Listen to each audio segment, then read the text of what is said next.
Hey everyone, this is Bill Kenney, CEO of focuslab, a global B2B brand agency. I'm coming at you with another episode of the Debrief. So as a reminder, this is a series where I sit down with past clients and we talk about the rebrand experience through their eyes. We talk about what was most challenging, what was most rewarding, and the ultimate goal is to share those experiences and takeaways with you so that you know what you might consider or expect as you're going through a rebrand.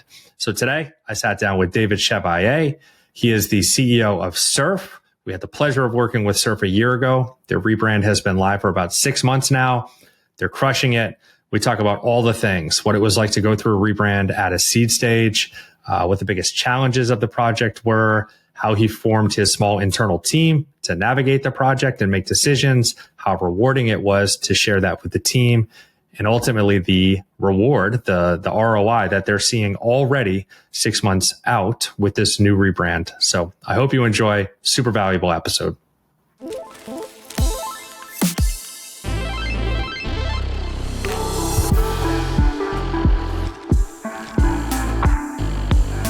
David, here we are. I'm really excited to record this episode with you today. Thanks for joining.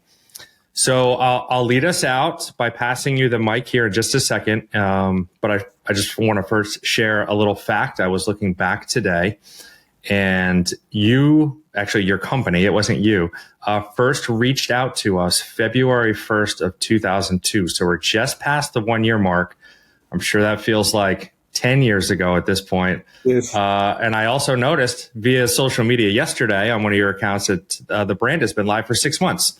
There's a little celebratory post, been live for 6 months. So again, I'm excited to chat with you today. So why don't you tell us who you are and what you're building over at Surfe? Yeah, no, likewise. Thanks for having me. I think for me, it's always exciting to talk about branding because, so I have another co-founder, which is Omar. So he's more in the tech side and I'm more on the business side. And I love, since 10 years, branding. Maybe it's because of my uncle, because he worked like 40 years in fashion and he worked with a lot of different fashion brands. So that's why I was overly excited for this chat. And it's 6 months now after the rebranding. Actually, we are going to showcase our new website this week. So it all comes in time, I have the feeling. So you will see the full brand now on the website. We also worked with another studio called Mill 3. But yeah, in short, what we are doing is basically we are Surfe. We are a sales productivity tool. We started connecting LinkedIn with your CRM, so Salesforce, HubSpot probably. And when you're a sales, you have a problem of manual data entry. So when I did kind of customer discovery and reached out to some people and we used the CRM for the first time, I need to hammer down all this information I got from the calls, and it's done by hand. So it's really taking a lot of hours from you, a lot of admin from you as a sales, and you don't want to do that. So we're connecting these two systems. Now it's one click. It's a Chrome extension on LinkedIn, and you have all the LinkedIn information in your CRM.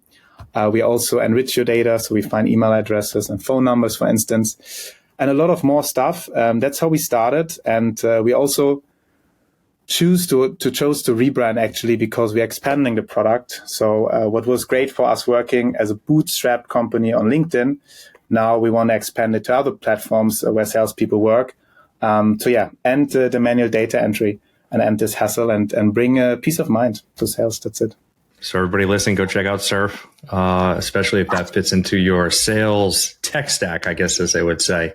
So you kind of touched on the first question, which was, how did you know it was time to rebrand? So it was in this idea of expansion. Do you want to talk about that a little bit more? Exactly. So I think we contacted you on February 2nd. The whole branding discussion, I think it was almost since day one there, because we started the company in 2020. Our first name was Growster.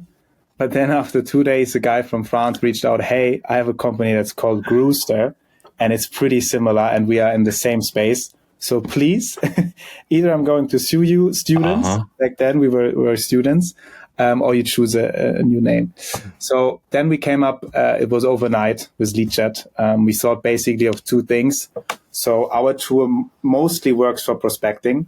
So we're working with leads. So lead should be in the name. So because back then we thought, okay, what we do should be included in the name to find us more easily. And then we thought the second one, we are pretty fast. We are productivity tools. So you gain some time. So what is fast? A jet. So, okay, it makes sense. Let's go for Leadjet. But then we kind of quickly understood that this name sounds more like a tool, and we want to become a solution. So, and also with expansion of product, not only having a product for SDRs and BDRs, also for account executive, for sales leaders. So not only working with leads anymore, we saw the name Leadjet had its limitations. And then also a Chinese company is named Leadjet. So back then we didn't do a lot of research because we were super young. And they reached out, or customers of theirs reached out because they wanted to change their toners. So it was a printing company in China. And that's why we thought, okay, guys, now it's the time to find a new name. And I think especially me, Romain, the whole team, we shortlisted 400 names. So there was a big process going through that. Wow. Some weekends. And then we came up with Surfe at the end because it matched due to a lot of different reasons. Yeah. I love the point you said, and I just want to reiterate it so maybe everybody can really let it sink in. It sounded like a tool, but we wanted to basically show it as a solution. Those pretty powerful words. Well said there. I couldn't have said that better myself. So you realize, what year is that at that point? Are you 2 years in now when you're getting past this? Like, we need to find a new name. We've landed on Surf. Yeah. So I would say thinking about the new name was end of 2020. We launched the product in June 2020. So 6 months after, because we kind of we bootstrapped and we had like a lot of product-led growth, meaning we grew as a company pretty quick because we had some great partnerships with HubSpot, for instance. And then we thought, okay, now we need to change the name. End of 2020. Then throughout the year, we had some other stuff to do. So I think, the first time was then last year, 2022, where we thought, okay, now we have the name. Now we have a comfortable situation because rebranding is not cheap. So let's do it. Let's do it now. And that's why we reached out to you guys. And I know with Janina, I think I discussed a lot. I'm not the easiest in negotiation.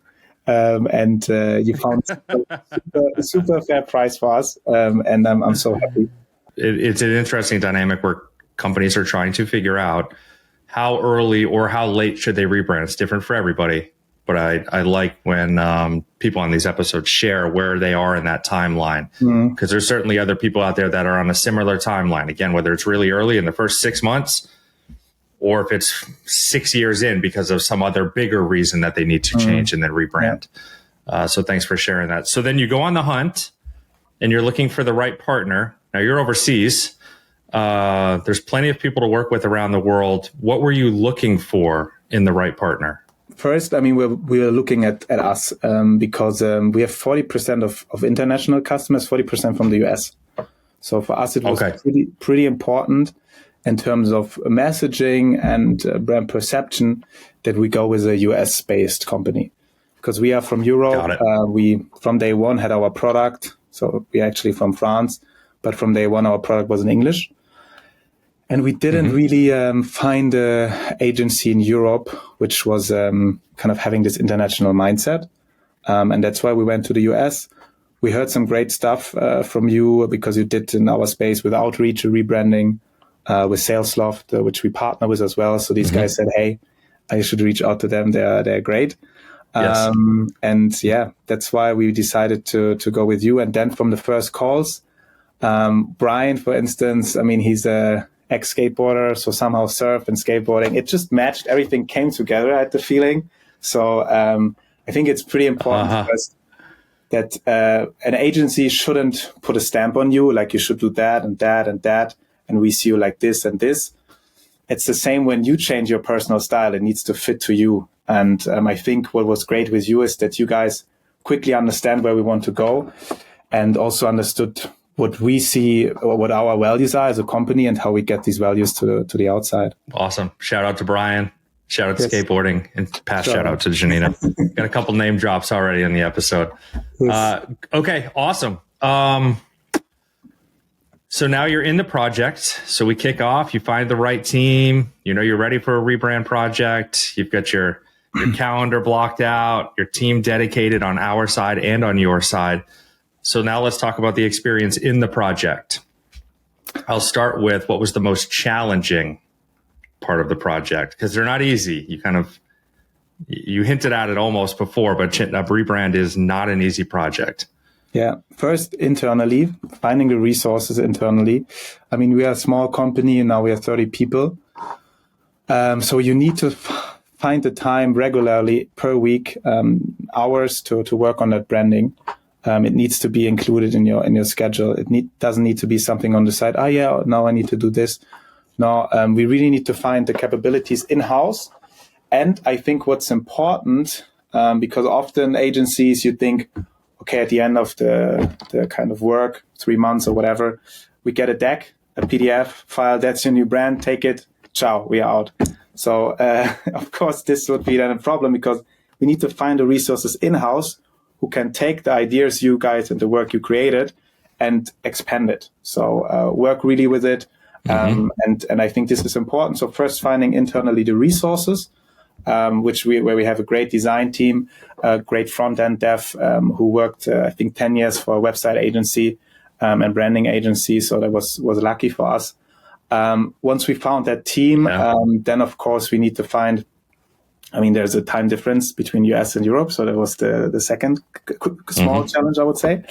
But we figured that out. And then I think we spent really a lot of time telling you guys what our vision is and how we foresee that branding going. And then you were so good because you took our ideas and you rephrased them magically, and it made so much sense for us. Yes, why couldn't we say this in more easy words like you? And so yeah, I think that's important that first you understand us and can basically take this and make it better and more understandable to the outside, because that was our problem. We are not like we don't have copywriters at that time in the company. We never did a rebranding. So of course we had some ideas, but need to find people to bring that to life. Yeah. This idea of finding time on your side, carving out the time in your calendar to dedicate to this, easier said than done.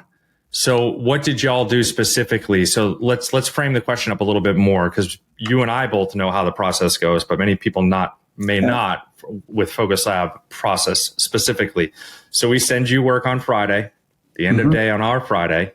You get that work, and then you have a meeting with us at the beginning of the next week. What day was your meeting on? Do you recall? Was it Mondays or Tuesdays? No, it was on Mondays, because you handed in the work for us Thursday evening, if I recall correctly. We had the time to work on Friday and then send it over to you. So I think on Monday we had to call something like this. Yeah. You had a kind of a 1-day window to sit with that work we've sent you, to talk about it as a team, and then to get your feedback to us so that now we could get that whole next week to work through it. So for a lot of companies, they would say, wow, that seems like a really fast turnaround. So how were you able to navigate that? Yeah. So first, because my background is in banking, and we had once a big project, the central banking system. And what I saw that people needed to work on the weekend. So I didn't want to have our organization working on the weekend, because back then the project in banking, so many people were frustrated about. And I think when you have internally a team which is frustrated about the work you do, it doesn't lead to something great. So that's why for me, let's do it on Friday. Let's send it on Friday. We can go all into our weekends. So yeah, and I think we just said, okay, you have a 4 days week for your normal work, and then you have a 1 day week for the branding work for the next 12 weeks.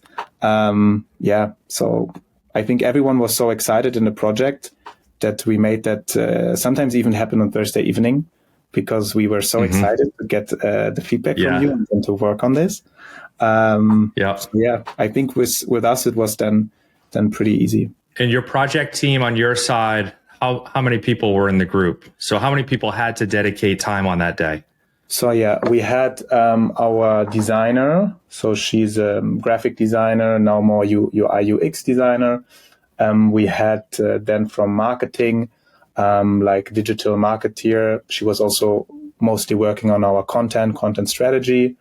Then we had our front-end developer who had experience working in an agency before. I think this was really our main team, and here and there. And I think it was also super important to keep that team like small and closed, because if we would kind of get everyone from the company inside, I mean, I love transparency, but sometimes you have then too many opinions. And to be honest, at the beginning, always there will be people who don't like your branding and stuff. So to keep it close and to believe, okay, this is the right team to move forward. And of course, other people in the company said, hey, man, you're working on a kind of hidden project. We want to know what's going on. And I think it was for us super important to only showcase after some milestones in the project to the rest of the company, because otherwise, maybe I think it would have caused some problems if we increased that group. Basically, you were able to do it on that 1 day turnaround because you had a small group dedicated to it, right? It was not a company-wide effort. You didn't need to shut down the whole company on that Thursday, Friday to have everybody sit around and in a 4-hour meeting discuss what they like and what they don't like. And that's not realistic. I think what's also super important, because so I talked with our advisors who did also rebranding in France, and what they say is often agencies want to please the CEO, because often, if we are honest, these rebranding projects are within the CEO or someone from the founders team. So they are thriving that project. And then you see like messages like behind the curtain to the CEO, we should do it like this and that. And that's completely wrong, in my opinion. And that's what I loved with you, because I was just a project member in this one. And you didn't try to please me in particular. When someone from our team had an idea and it was the better idea, we went for it. So I think that's sometimes the tricky part with agencies, because maybe the CEO is leading and pays for the project. And I think then this can create some problems, because then you don't take all the opinions from your team into consideration and just wanna please the CEO. So I think that was great with you. So thanks for not pleasing me in that sense. That's the cut that we're going to cut out and put on social media. Thanks for not pleasing me. Fantastic. Okay, so we touched on the most challenging part, and it is, for what it's worth, that turnaround, that feedback cycle, besides, falling in love with the logo and trying to figure out the right colors, which are also naturally challenging. That is, for most projects, the most challenging part. So thanks for sitting on that for a minute with me and kind of talking through that. I want people to get real takeaways of, okay, that's how I can plan it if I go through a rebrand myself. Yeah. So the next question, what was the most rewarding aspect of the project at any part? At the very end, because we kept it as a secret. So of course we were kind of a bit afraid, will the rest of the company like it? We kind of had a presentation where we gathered everyone to showcase, and it was like, damn, I hope, because we put so much time, effort, money into that project. I hope, please, they will like it. And they loved it. And I think that was the most rewarding, to really see, okay, it was the right decision to keep it small. Otherwise, we wouldn't go through it in 12 weeks. I think that was the most rewarding at the end. What do you think, keeping the team small, you kind of touched on it, was part of the success criteria in revealing that successfully? Do you think there were any other parts that made that more successful, the reveal to your team? I mean, of course, you kind of prepped us. We had also kind of a prep talk with some of your agency who said, okay, when you reveal your new brand, please be careful to do it in that and this way. So we felt prepped very well. Also, when you revealed it to us, like the final product at the end, I think it's pretty important to say, when you see something new, you need to get to it after time. Also, first we were like, is it really? You have still your old brand somehow in your head, and I think you need to raise that. So for us, this was very helpful, and yeah, for I think the first day when I was seeing it, I was like falling in love. Then we were showing it to others, together with the kind of narrative and the story behind the brand, because some people expect a new logo, but it's way more than just a new logo. And to be honest, also we were expecting at the beginning, yeah, we're so excited to get a new logo, and at the end we didn't really choose a logo. So we went with a normal typography kind of, and an icon. We have now an icon, which like an app icon, which is totally enough. But I think managing these expectations that branding is not just a logo, it's a narrative, and how you get this narrative in the right way to your customers, to your stakeholders, to your team, to your community. This is the most important. And for us, it was always about emotions. I remember, I think my music teacher said like, hey, music is about emotions. It's not about the best singer or whatever. And I think we want to convey that with the brand, because Surf already has an existing community. Surf is like when you're in nature, it creates a peace of mind. It's what we want to achieve with our product, to create a peace of mind for salespeople. And surfers are pretty similar to sellers, because they go out, they face like waves, and they face a lot of rejection, you know. And when you're a seller, you also need to pick up the phone. You won't have success, but once you hit a success, it's the best feeling ever. And that's why you see salespeople, once a salespeople, ever a salespeople in your life. They won't choose or switch to another job. And I think kind of this kind of emotions you have as a sellers to bring into branding was not that easy, but I think it was also very rewarding, since we see now the feedback from our customers. Yeah.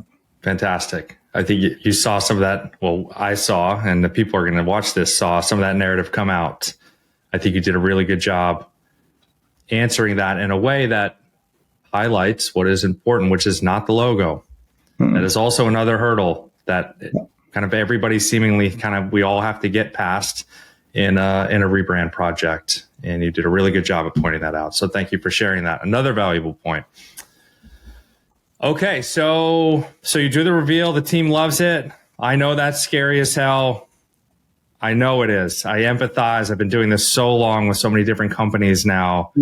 That's the like, oh my God, please, we've done all this hard work. We've spent this money. I just hope people love it. Exactly. You're able to navigate that. You lead with narrative. You get through it.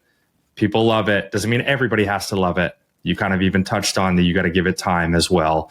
I forget who it was. It was a past client. And when we were speaking, they were saying, you know, there was it was a customer that hated it. A customer had sent an email to them after the rollout, public rollout, and said, I can't believe you changed to this. I really hate this. And then that person, that same customer, came back around. I don't know, it was a couple months later or something, and said, I get it now. It has actually grown on me. I see why you did this. It was the right move.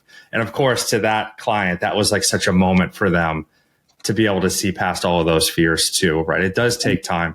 Easier said than done, though, right? I recognize that. For sure. And we also did a small mistake, because in the product, because we always need to kind of, as we are Google Chrome extension, Google verifies when we kind of update our product. So we were changing our product with the new branding, colors, etc. And then it was out before we were out with the message that we rebranded. So this was because we can't control this. So I think it was out one day before we actually shared the message.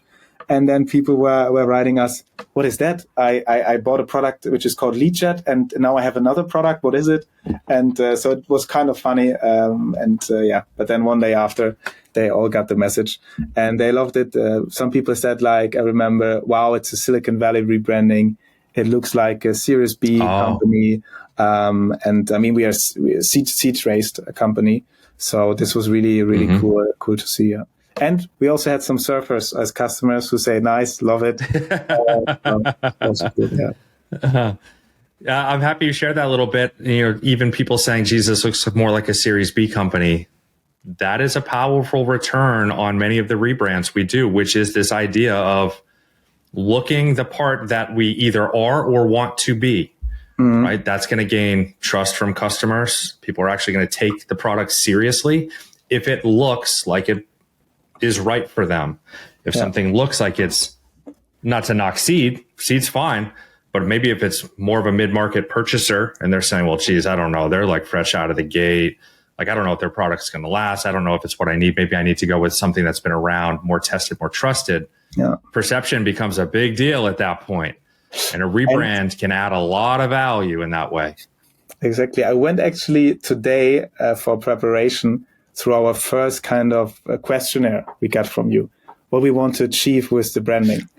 And one point was also to sell to larger clients, because product-led growth, we have grown with a lot of small clients. So we are SaaS, so we sell in licenses per user. So often we had companies 1 to 5 to 7 licenses. And I mean, it's hard to measure, but I saw in the document, we would love to have larger clients such as Uber, Google, and now with the rebranding, we have Google, Uber, Amazon as clients. So I don't know if it's just a kind of coincidence or whatever, but as I said, this kind of solution feeling, premium feeling also came thanks to branding, because our product is great. But of course, when you see it as a tool, or this is a hacky way or to do things or whatever, it's hard to place yourself with bigger clients then. So yeah, and I think this was really a reward as well. Well, you've answered the almost the final question, which was, what have you been able to achieve since the rebrand? I think that's a fantastic point. I agree with you. Impossible to measure, also impossible to ignore. Yeah, that's true. That's good. Right. And I remember when we first started the whole project, the whole company. So back then with the name Leadjet, I said at the very beginning, okay, guys, we're at the end of our master program. We are students, but we need to be perceived as 2 notches higher. So I was already aiming, because originally I came in for marketing, and I did our first website. I did the first logo actually from Leadjet via PowerPoint. So I can't showcase that to anyone. I think the logo looked great, and a lot of people loved it, but I did it on PowerPoint. So I said very at the beginning, hey, we need to appear 2 notches higher already. And I think that's why for us also one of the aims was not to look like a generic startup brand, not to have just a makeover to look like Leadjet 2.0. We really wanted to create something different, also in terms of versus our competitors, something really new, which is a B2B company, but a branding which is a bit more towards B2C. So what we love, for instance, is Klarna as a brand, be a bit more bold in this sense. And I think it worked out really well. And we are happy. It's now harder to get 2 notches higher than where we are currently. In, I don't know, 2 or 3 years. I think also important is that you have a brand that lasts for minimum 5 to 7 years. Of course, then you have often adjustments and makeovers, but the essence should be there. I love hearing that about the success already coming off of the rebrand. That is funny to relive and look back through those, like the questionnaire doc, right? And say, like, what did we say back, even though it was only a year ago? What did we want to become? I'm sure that was probably also rewarding. Yeah. To even remember maybe what your mindset was in filling out that form and all the unknowns at that point, and now being on the other side of it. Congrats to you all. Yeah. No, I think it was, one of it was getting to larger clients, because also at that time we raised some capital, and they said, like, can you sell to enterprise? And we didn't know if we can sell to enterprise. I mean, we know that the problem of manual data entry is from a single founder who uses a CRM, or who uses even Notion as a CRM or spreadsheets as a CRM, to big corporations who use Salesforce. Same problem of manual data entry. So we thought, okay, we probably can sell, but then they need ISO certification, SOC 2 certification, all that stuff. So we gathered that now, together with the new brand, and actually we can sell. And I also remember, I think we wanted to have 10,000 users. We got that by now. We wanted to have the bigger clients, more exposure in the US. We wanted to reach the 1 million in annual recurring revenue, also surpassed this last year. Congrats. So I think a lot of stuff was written on the list. And we wanted to grow the team. So we have been, I think, 12 or 14 people at that time. And now we are 30, more than 30. So we wanted to double the team. So that came through as well. I think, so all the stuff on our list actually became reality. And, sometimes as a founder, you are such in a fast pace that you go from milestone to milestone.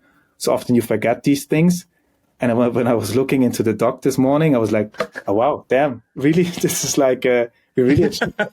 And there was rewarding. So I was like, nice. It's a great day, Yes. Thank you for sharing that and even going further down the line and highlighting some of those things that you had kind of targeted to achieve, right? Again, we would openly say, we can't say that the brand has done all that, but it's certainly rocket fuel and a propellant to achieve those things, right? Even if it's just building momentum and energy that you can kind of compound on top of. So last question then. Mm-hmm. If you were sitting down with a friend or a colleague, anybody for that matter, and you knew that they were considering a rebrand and they said, hey, I watched the video, it was great, but if there's just one thing you could tell me to help them get it right, what would that one thing be? Yeah. First, stay true to yourself.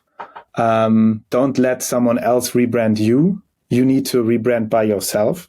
So I think it needs to come from within. It needs to align with your company values. It needs to align with your product. So that's the first thing. And so don't expect that the agency will do the job and then you can lay back and branding is done. It's a constant effort. So I think you always need to kind of take the next mile, take this branding, find the resources inside your company who can take the branding to the next level. I think this is super important as well, because otherwise you will have a fancy Figma file with designs. Maybe you have a fancy website because the website will be done also by an agency, but you can't take that further. And I think it's important. You need to see it as a new beginning with the new brand, and you need to take that further. And it's a constant effort. I think these two things, stay true to yourself and find the resources to develop further or work with the branding elements.